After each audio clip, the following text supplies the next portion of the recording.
पत्थर दिल मोम हो गया। Emotional motivational story in Hindi. Sarai Kale Khan एक ऐसी जगह है जहां आदमी इतना गिरा हुआ है कि खुदा भी चाहे तो उठ नहीं सकता। वहां मकान तो है, घर नाम की कोई चीज नहीं है। घर में आदमी रहते हैं तो संबंधों की मर्यादा जानते हैं। आबादी लगभग 5,000। गांव का मुखिया सुल्तान खान एक लंबा चौड़ा आदमी, उम्र 40 पार, बड़ी मूछें, देखने में एक महायोद्धा सा। घर में एक लड़का नाम दिलेर खान। लड़का बाप से भी 4 अंगुल बड़ा, उम्र 20 बरस। गांव की जमीन तो बहुत उपजाऊ पर बंजर पड़ी थी। उनका पेशा लोगों को लूटना और उससे अपनी जिंदगी की जरूरत पूरी करना था। जिस पर हमला करते उसे जीवित नहीं छोड़ते, चाहे वह धन अपनी मर्जी से दे दे। उनका मानना था कि बिना मेहनत के धन उनके लोगों के लिए अशुभ है। न जाने कितनी बारातें लूटी, जाने कितनी लाशें बिछाई, कुछ पता नहीं। लोगों को मारना उनका पेशा था। वह दिल की जगह पत्थर रखते थे। उनका कहना था कि अगर पत्थर की जगह हाड़ मांस का दिल हुआ तो भूखे मर जाएंगे। पर सुल्तान खान का लड़का दिलेर खान थोड़ा अलग था।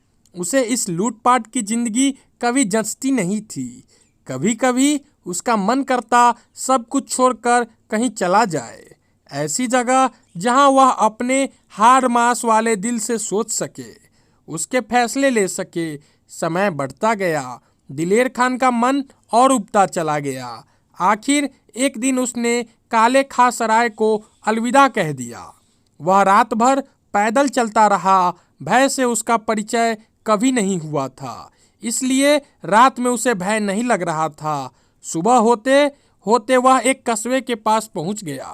कस्बा बहुत बड़ा नहीं था, फिर भी गांव से बेहतर था। वह बहुत थक चुका था, प्यास से गला सूख रहा था। आखिर हार कर एक पेड़ के नीचे बैठकर सुस्ताने लगा। बैठे बैठे न जाने कब लेटकर सो गया, पता ही नहीं चला। अचानक उसकी नींद खुल गई। लगा जैसे कोई उसे जगा रहा हो। आंखें को मसलते हुए वह उठ बैठा। देखा सामने एक 70 साल की वृद्धा औरत सामने खड़ी थी। शायद उसी ने जगाया था। उसने प्रश्न सूचक दृष्टि से उसकी ओर देखा। वह बोली, बेटा, लगता है कोई परदेसी हो। उसने हाँ में सिर हिलाया। फिर उसने पूछा, कहाँ जा रहे हो और कहाँ से आ रहे हो? एक बार तो उसे बहुत गुस्सा आया, फिर उसने अपने पत्थर दिल को काबू कर लिया। उसने इसी के कारण तो गांव छोड़ा था, अब इसे फिर मौका नहीं दूंगा। उसने चेहरे के भाव को बदलते हुए सहजता से एक झूठे गांव का पता बताया, जो वास्तव में था नहीं। वह अपने उस दुर्दांत गांव का परिचय देना नहीं चाहता था। फिर बोला, माँ, मैं काम की तलाश में हूँ। जहाँ काम मिल जाएगा वहीं रुक जाऊंगा। मेरी मुंह से बहुत दिन बाद माँ शब्द निकला। माँ ने बड़ी आत्मीयता से पूछा, कुछ खाया या भूखा है तू?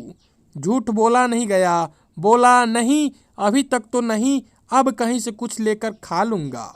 अगर मुझ पर तुझे भरोसा है तो चल, मैं तुझे अपने हाथ से बना खाना खिलाऊंगी।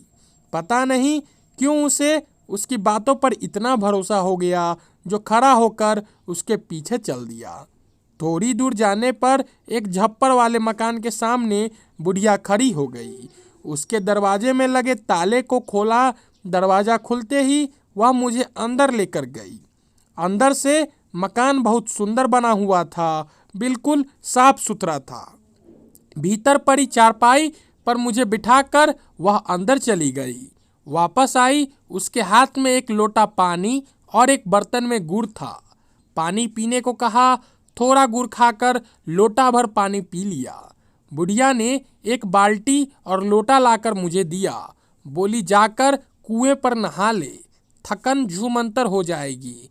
मैं बाल्टी लोटा उठाकर उसकी ओर देखने लगा। उसकी बातें मुझे अच्छी लग रही थी।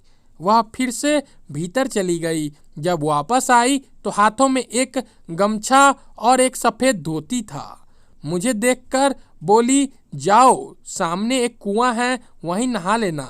अभी और कुछ सोचता तब तक उस बुढ़िया माँ की आवाज़ आई, जल्दी से नहा ले, तब तक मैं तेरे लिए कुछ बनाती हूँ।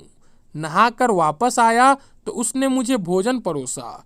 इतना स्वादिष्ट खाना मैंने अभी तक जिंदगी में कभी नहीं खाया था। उसके बाद वह एक गिलास छाछ ले आई और बोली, इसे पी लो ताकि खाना पच जाए। फिर मुझे आराम करने को कहकर खुद अंदर चली गई। 1-2 मिनट में मुझे गहरी नींद आ गई। मैं काफ़ी समय तक सोया रहा। फिर जब उठकर बैठा तो चारों तरफ हल्की धूप फैली हुई थी। तभी वह बुढ़िया माँ आ गई, मुस्कुराई और बोली, कुछ खाने का मन हो तो बताओ। फिर वह गुड़ चवैना लेकर आई, सामने रख दिया। मैं धीरे धीरे चबाता हुआ सोच रहा था कि मैं जहाँ से आया हूँ वह दुनिया सिर्फ खुद के बारे में सोचती है, और यहाँ मैं आया तो उसने अपरिचित को अपने बेटे की जगह दे दी। फिर बुढ़िया माँ ने मेरी विचारों की श्रृंखला को तोड़ दिया।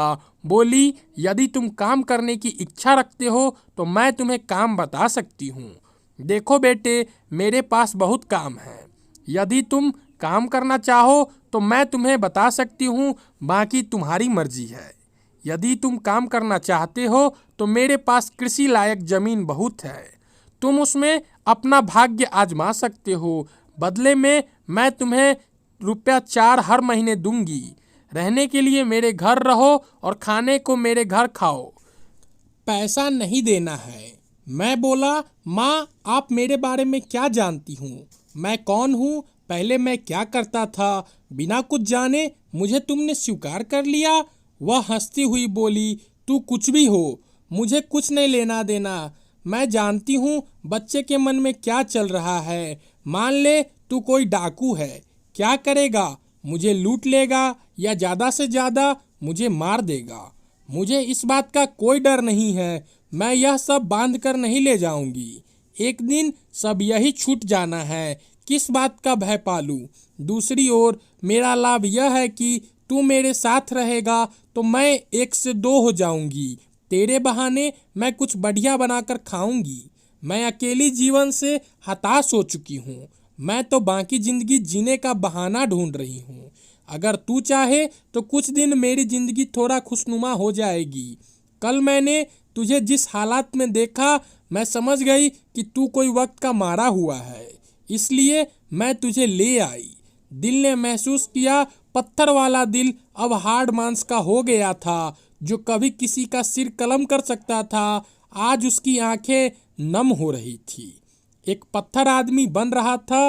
वह उठा न जाने कैसे सम्मोहन था कि वह खींचा हुआ बुढ़िया अम्मा के सीने से लग गया।